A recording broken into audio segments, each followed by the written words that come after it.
Ever since my son turned 4 years old this fall, he is starting to show more of an interest in hockey.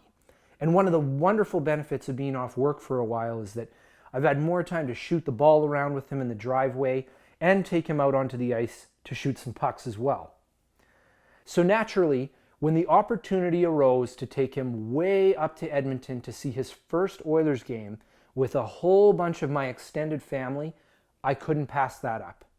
So 2 days after Christmas, we made the 5.5-hour drive up to oil country and met my family at a shabby little 2-star hotel downtown and headed to the game together. There were 33 of us in attendance at this Schaefer family hockey outing to see the Oilers play an incredibly important post-Christmas divisional game. Now we are in the season of giving, and boy oh boy were the Oilers in a festive mood on Friday night.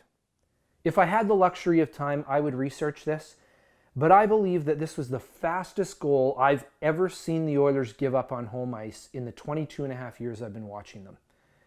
The generosity didn't stop there, though, as Ethan Bear ignored Matthew Tkachuk's year-long naughty behavior and gave him a nice present halfway through the period. My cousin has been playing goal for the last 4 years, and I've never seen him play, but I'm confident he would have stopped the Flames' third goal. By the time the third period rolled around, the conversation in the stands had shifted from the game to which family member has grown the best beard. Now, having made the trip up there to see that performance, I feel awful for all of the people who have made a full-time financial and emotional commitment to the team year over year. The amount of money that organization has made off of its fans that come to the games in comparison to the product they've been selling is absolutely obscene. The closest thing I can compare it to is an abusive relationship where you, the fan, have had enough and want to get out. And the team promises to change and to be better, and they convince you to stay. I now understand where all the angst is coming from to make the team competitive right now.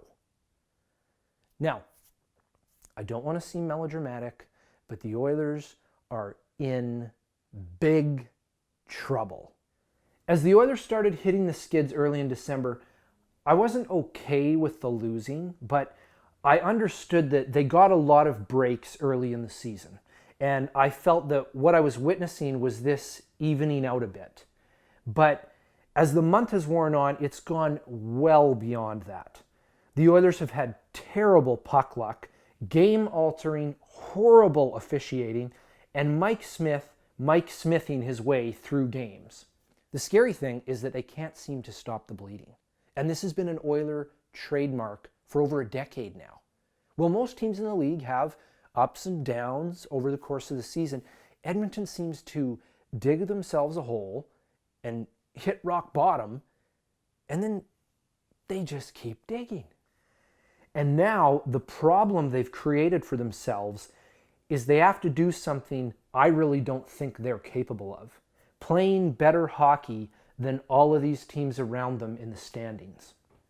When they got off to such a strong start, I believed they could maintain a playoff spot for the rest of the year because they really just needed to break even the rest of the way.